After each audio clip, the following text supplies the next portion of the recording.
አሁን ያለንበት ወር የረጀብ ወር ነው እንደምታውቁት የረጀብ ወር ገብቷል የረጀብ ወርን በተመለከተ አላህ Subhanahu Wa Ta'ala في كتابه العزيز إن عدة الشهور عند الله 12 شهرا يوم خلق السماوات والأرض منها 4 حرم يا أمت ورات قطر الله زند 12 ወር ነው ሰማያትና ምድርን ከፈጠረ ጊዜ ጀምሮ ሰሌቱ ይሄ ነው ከነዚህ መሃል አራቱ ወራቶች እጅግ የተከበሩ ከባድ ወራቶች ናቸው فلا تظلموا فيهن انفسكم ራሳችሁን በእነዚህ ወራት ውስጥ አትበድሉ በተለይ በአራቱ አመቱን ሙሉ ነፍስን መበደል አይቻልም በተለይ በእነዚህ አራቱ ወራቶች ግን ጠንከር ያለ ይሆናል ነብዩ አለይሂ ሰላቱ ወሰለም የሐጀተ الوداع ላይ ምን አሉ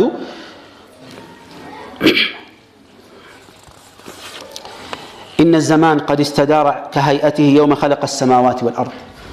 ጊዜያቶች ተሽከርከረው ሰማያትና ምድርን አላህ እንደፈጠረው እለት ተመልሷል መሐል ላይ ሙሽሪኮቹ ወራቶችን ለማዛባት ሞክረው ነበር በዚህም ይሁን በዛ በተዘዋዋሪ ነገሩ ተሽከርከሮ ዝሮ ዛሬ አሁን ባለንበት ወቅት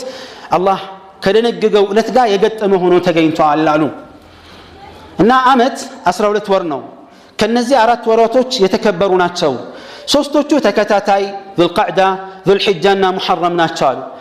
አራተኛው የተነጠለ ነው ረጀብ ሙደር የሚባለው ነው በጁማዳና በሻዕባን መሃል የሚገኘው ይሄም ለረመዳን መቅረባችንን ያሳያል አላህ በሰላም ደርሰው የሚጾሙና የሚቆሙ አላህ ያደርጋል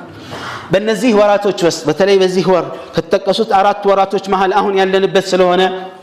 ራስን መበደል የለብንም አላህ ራሳችሁን በወንጀል እንዳትበድሉ ብሏል ከቢድዓ ከጥመት ከሽርክ ሰውን ከመበደል ከመገዳደል ከመፋለም ከማታለል ከመዋሸት ከማጭበርበር ከመቀኝነት መጥፎ ከሆኑ ሁሉ ስነ ምግባራቶች ከየትኛውም ጊዜ በተሻለ መልኩ ሁሉ ጊዜ حرام ናቸው በተሻለ መልኩ የምንታቀብባቸው ወራቶች እንደሆነ ያሳየናል ኢባደላህ ይህ ወር እንዲህ ምርጥ ቢሆንም በቁርአንም ይሁን በሐዲስ የተለየ የሚፈጸም ኢባዳና ተግባር የለውም ዝርዝር የሚነሱ ቢድዓዎችን ብንጠቅስ ጊዜው አይበቃን ይሆናል ነገር ግን ባጭሩ ማስቀመጥ የምፈልገው በቁርአንም ይሁን በሐዲስ ትክክለኛ በሆነ ሐዲስ አንዳንድ ደካማ የሆኑ በጣም የደከሙ ሐዲሶች ካልሆኑ በስተቀር በቁርአንና በትክክለኛ ሐዲስ መሰረት እነዚህ ወራቶች ውስጥ የሚፈጸም ለየት ያለ ምንም አይነት ኢባዳ የለም ረጀብ ወር የተከበረ ወር ቢሆንም በኢባዳ አፈጻጸም በጾም በዑምራው በየትኛውም ተግባር የተለየ አጅርና ምንዳ የለው የተቀመጠበት ማለት ነው ነብዩም አለይሂ ሰላቱ ወሰለም የተለየ ዑምራ አላደረጉም የተለየ ረጀብን የተለየ ጾም አልጾሙም የተለየ ሰደቃ አላደረጉም ረጀብ 27 ተብሎ ለይለቱል ኢስራ ወልሚዕራጅ ይከበርም አላሉም በል አህለ العلم እንደሚሉት ሙሐዲሶች ባስቀመጡት መሰረት በእርግጥ ለይለቱል ኢስራ ወልሚዕራጅ ስንተኛው ቀን እንደሆነ በትክክለኛ የተረጋገጠ ነገር የለውም ትክክለኛ ማስረጃ የለውም 27 የሚለው ወደፊትም ወደ ኋላ ሊመጣ ይችላል ስለዚህ ኢብኑ ባዝ ረሂመሁላህ ምንድነው የሚሉት የአላህ ህክማ ሆኖ ቀኑ እንዳይታወቅ ሆኗል ሰዎችን አስረስቷል ቢታወቅ ራሱ የተለየ የሚደረግ ምንም ነገር የለም ቢድዓ ኢባደላህ ክፉ ነው ቢድዓ ማንነታችንን ያሳጣል ቢድዓ ልባችንን ያለያየን እኮ አንዱ ቢድዓ ነው ሽርክና ቢድዓ መቀጣጫ አለው في الدنيا قبل الاخره